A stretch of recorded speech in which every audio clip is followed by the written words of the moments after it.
नमस्कार दोस्तों। एनवीएस यानी कि नवोदय विद्यालय समिति के अंतर्गत जो नॉन टीचिंग पोस्ट की वैकेंसी आई है, जिसमें मेस हेल्पर हो गया, एमटीएस हो गया, स्टाफ नर्स हो गया, जूनियर असिस्टेंट जेएसए हो गया, ऐसे और भी बहुत सारे पदों पे भर्ती आई है। आज आप लोगों को लाइव फॉर्म फिल करके बताने वाला हूं, वो भी मोबाइल से। तो चलिए शुरू करते हैं दोस्तों, और कंप्लीट डिटेल से बता रहा हूं, तो आप पूरा स्टेप बाय स्टेप देखते जाइएगा, फॉर्म फिल कीजिए आसानी से, ताकि कुछ भी मिस्टेक ना हो सके। तो इसके पहले सबसे पहले मैं देखिए दोस्तों, एनवीएस की वेबसाइट में आ गया हूं। अब फॉर्म फिल करता हूं, ये लिंक आप लोगों को मैं प्रोवाइड करा देगा। तो यहाँ पे देखिए, अगर आप पहले से रजिस्टर्ड कैंडिडेट हो तो यहां से जाकर के अपना यहाँ पे लॉग इन हियर में जाकर के यहाँ पे सबमिट कर दीजिएगा, लॉग इन हो जाएगा। लेकिन मैं फ्रेशर से बताने वाला हूं, तो फ्रेशर में न्यू कैंडिडेट रजिस्टर हियर में क्लिक किया दोस्तों। अब देखिए यहाँ पे खुल गया, सिंपल सा। ये आपसे कुछ छोटा छोटा चीज पूछेगा, तो वो सब में ध्यान नहीं देना है।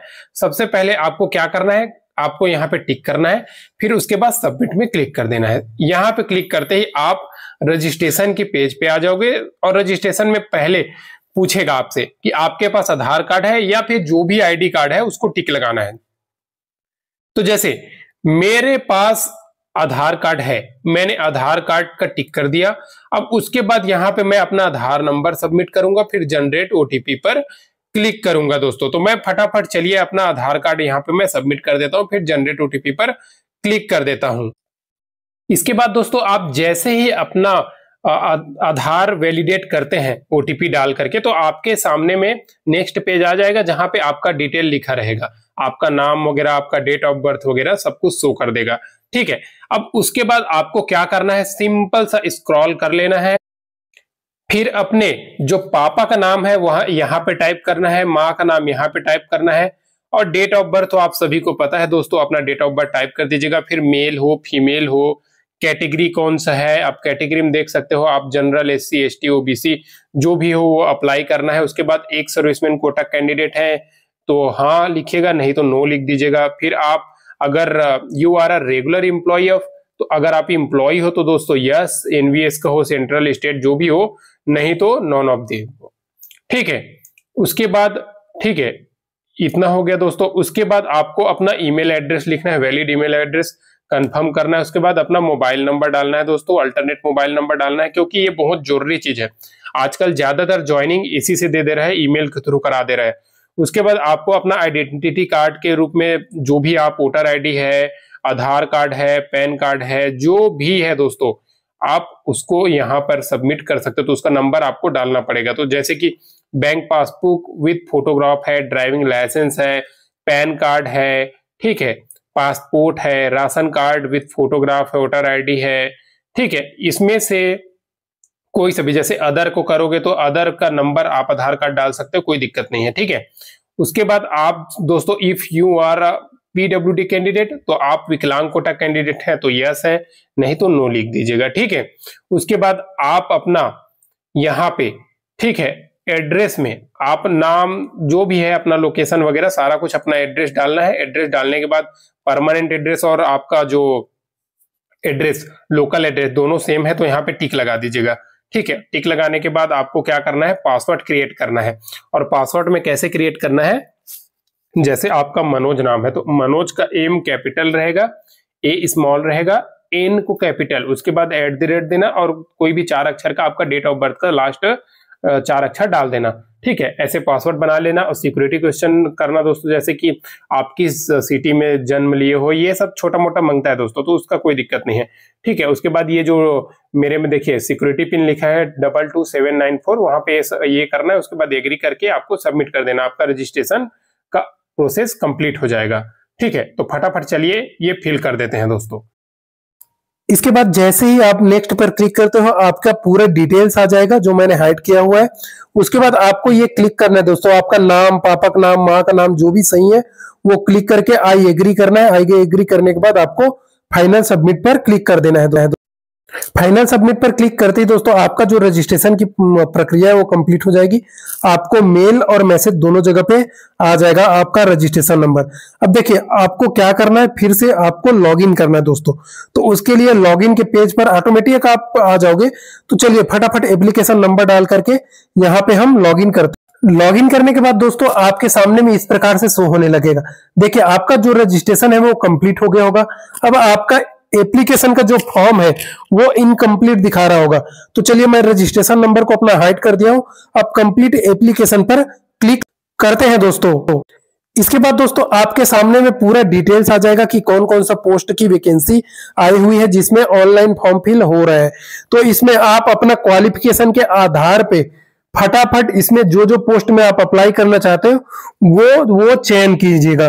लेकिन एक चीज बता दूं, हर एक पोस्ट आप जितने भी पोस्ट के लिए अप्लाई करोगे उतने बार आपको फी पेमेंट करना पड़ेगा। जैसे आप यूआर कैटेगरी कैंडिडेट है और 4 पोस्ट में अप्लाई कर रहे हो तो आपको 4000 फॉर्म फी पेमेंट करना पड़ेगा। वैसे ही अगर आप क्या बोलते हैं दोस्तों SC ST कैंडिडेट है तो आपको अगर आप 3 पोस्ट में अप्लाई कर रहे हैं तो आपको 1500 रुपया पेमेंट करना पड़ेगा। तो ये बात आप लोग जान लीजिए। जैसे कि MTS का मैंने क्लिक किया तो 500 रुपया अगर रिजर्वेशन कैटेगरी है तो पे करना पड़ेगा, यूआर है तो 1000 पे करना पड़ेगा दोस्तों।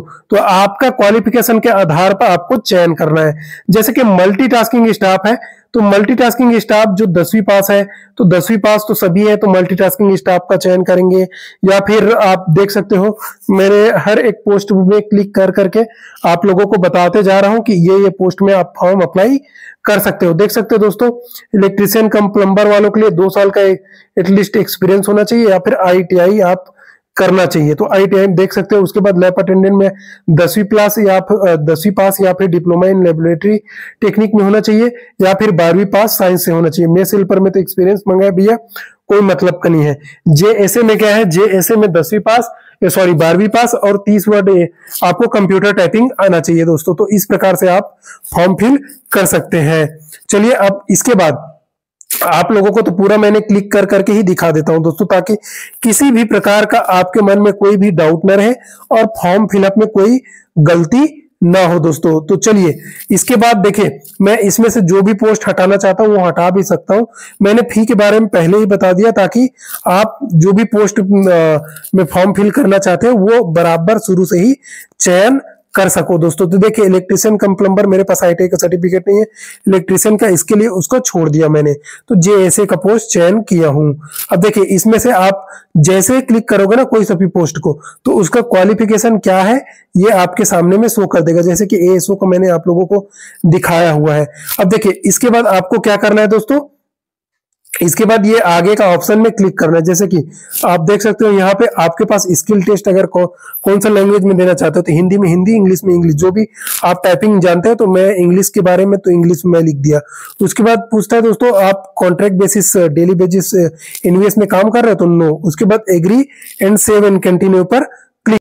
इसके बाद आप जैसे ही सेव एंड कंटिन्यू पर क्लिक करोगे, क्लिक करते ही आपके सामने में पूरा डिटेल्स आ जाएगा दोस्तों जो मैंने हाइड किया हुआ है। ठीक है, उसके बाद उस डिटेल में आपको 2 चीज बस फिल करना है। क्या क्या, तो एक तो आपको नेशनलिटी इंडियन चयन करना है, ठीक है, और दूसरा आपको मैरिटल स्टेटस यानी कि आप मैरिड है तो मैरिड लिखना, अनमैरिड है तो अनमैरिड लिखना है। उसके बाद आपको सेव एंड नेक्स्ट पर क्लिक कर देना है। इसके बाद जैसे ही आप सेव एंड नेक्स्ट पर क्लिक करोगे दोस्तों कम्युनिकेशन डिटेल्स आ जाएगा जो आपने पहले ही रजिस्ट्रेशन के टाइम पर आप फिल किए हुए हैं। तो मैं ये सबको हाइड कर दिया हूं तो आपको दिखाई नहीं दे रहा होगा। तो चलिए अब इसके बाद सेव एंड नेक्स्ट पर क्लिक करते हैं। जैसे ही आप सेव एंड नेक्स्ट पर क्लिक करोगे दोस्तों तो आपके सामने में क्वालिफिकेशन डिटेल्स मांगेगा। तो 10th और 12th जो भी पोस्ट अप्लाई करोगे उसके आधार पर अपने आप क्वालिफिकेशन डिटेल्स सबमिट कीजिएगा। उसके बाद आई एग्री क्लिक करके नेक्स्ट कर दीजिएगा दोस्तों। इसके बाद आप अपना एक्सपीरियंस यहाँ पे आपसे पूछेगा क्या आप एक्सपीरियंस हो, मतलब आपके पास कोई एक्सपीरियंस है कि नहीं। अगर हाँ है तो हाँ यस कीजिएगा, नहीं तो नो करके सेव एंड नेक्स्ट पर क्लिक कर दीजिएगा। इसके बाद आपसे आपका एग्जाम सेंटर पूछेगा यानी कि आप अपना कौन सा नजदीकी एग्जाम सेंटर देना चाहते हो। तो एक चीज बता दो दोस्तों, सभी स्टेट में 3-4 ऐसे एग्जाम सेंटर है तो आप अपने हिसाब से दे सकते हो दोस्तों। ठीक है, तो 3 एग्जाम सेंटर आपको चयन करना पड़ेगा। तो चलिए फटाफट यहाँ पे एग्जाम सेंटर चयन करके सेव एंड नेक्स्ट पर क्लिक कर देते हैं। इसके बाद अगला ऑप्शन दोस्तों आपका डॉक्यूमेंट अपलोड के लिए मांगेगा। तो अब डॉक्यूमेंट में क्या क्या चाहिए तो फटाफट ये बता देता हूं। सबसे पहले फोटो चाहिए जो आपका 10 KB से 200 KB के बीच में जेपीजी फॉर्मेट में होना चाहिए। दूसरा सिग्नेचर चाहिए जो 4 KB से लेकर के 30 KB के बीच में होना चाहिए दोस्तों, ये भी जेपीजी फॉर्मेट में होना चाहिए। उसके बाद कैटेगरी सर्टिफिकेट, तो एक चीज बता दूं ये सेंट्रल की वैकेंसी है तो आपका सेंट्रल कास्ट होना चाहिए, ठीक है, अगर रिजर्वेशन कैटेगरी का फायदा लेना चाहते तो। और ये सर्टिफिकेट आपका 30 KB से 300 KB के बीच में PDF फॉर्मेट में होना चाहिए। उसके बाद आपका थंब यानी कि लेफ्ट हैंड का थंब इंप्रेशन चाहिए दोस्तों जो 10 KB से 200 KB के बीच में होना चाहिए, जिसे मैंने जैसे ही अपलोड किया फिर नेक्स्ट पेज में आ गया दोस्तों। नेक्स्ट पेज में मैं बता दूं मैंने हाइड किया हुआ है, यहाँ पे आपका मोबाइल नंबर शो होने लगेगा जो रजिस्ट्रेशन के नंबर के टाइम पे दिए हो। अब यहाँ पे OTP आएगा, OTP आपको सबमिट करना पड़ेगा दोस्तों। इसके बाद जैसे ही आप नेक्स्ट एंड सेव पर सबमिट करोगे उसके बाद आपके सामने में जो भी आप डॉक्यूमेंट अपलोड किए रहोगे वो आ जाएगा दोस्तों और फाइनल सबमिट का मांगेगा। मैंने कुछ दिखाया नहीं है जैसे कि फोटो सिग्नेचर वगैरह आप जो जो अपलोड किए हो वो सब आपके सामने में आना स्टार्ट हो जाएगा। तो आप रीचेक कर लीजिएगा, रीचेक करने के बाद फाइनल सबमिट पर क्लिक कर दीजिएगा दोस्तों। इसके बाद जो भी आपका डिटेल्स आ जाएगा और उसके बाद आपको क्या करना है फॉर्म को फी पेमेंट करना है दोस्तों फॉर्म का। तो आप जितने पोस्ट में अप्लाई कर रहे होगे उस सभी का नाम आ जाएगा आपके सामने में और एक एक के हिसाब से कितना फी बन रहा है वो सामने डिटेल्स आ जाएगा। तो चलिए इसका फी पेमेंट करते हैं, तो पे नाउ पर क्लिक करते हैं। इस प्रकार से जैसे ही आप फॉर्म का फी पेमेंट करते हो आपका ये जो वैकेंसी फॉर्म फिलअप है वो कंप्लीट हो जाएगा दोस्तों। इस प्रकार से आप घर बैठे ही अपने मोबाइल से इस वैकेंसी में जो एनवीएस में नॉन टीचिंग पोस्ट 1377 पोस्ट आई हुई है उसमें आप फॉर्म फिल कर सकते हो अपने मोबाइल से दोस्तों। और अगर आपके मन में किसी भी प्रकार का सवाल है तो जरूर कमेंट कर दीजिएगा दोस्तों। और साथ ही साथ ऐसे ही लेटेस्ट वैकेंसी की ऑनलाइन फॉर्म फिल अपने मोबाइल से करना चाहते हो और बिना साइबर कैफे बिना कंप्यूटर के आप अपने मोबाइल से फॉर्म फिल करना चाहते हो तो चैनल को सब्सक्राइब कर लीजिए। इस चैनल पर आपको हर एक वैकेंसी के बारे में जानकारी के साथ साथ हर एक वैकेंसी के ऑनलाइन फॉर्म फिलअप को जो अपने मोबाइल से फॉर्म फिल करके बताने वाला है ताकि आप लोगों को घर बैठे ही मदद पहुंचाया जा सके और फॉर्म फिल आप लोग अपने मोबाइल से स्टेप बाय स्टेप बिना कुछ गलती के कर सको दोस्तों। आई होप आपको पसंद आई होगी। वीडियो को जरूर लाइक कर दीजिएगा, चैनल को सब्सक्राइब कर दीजिएगा।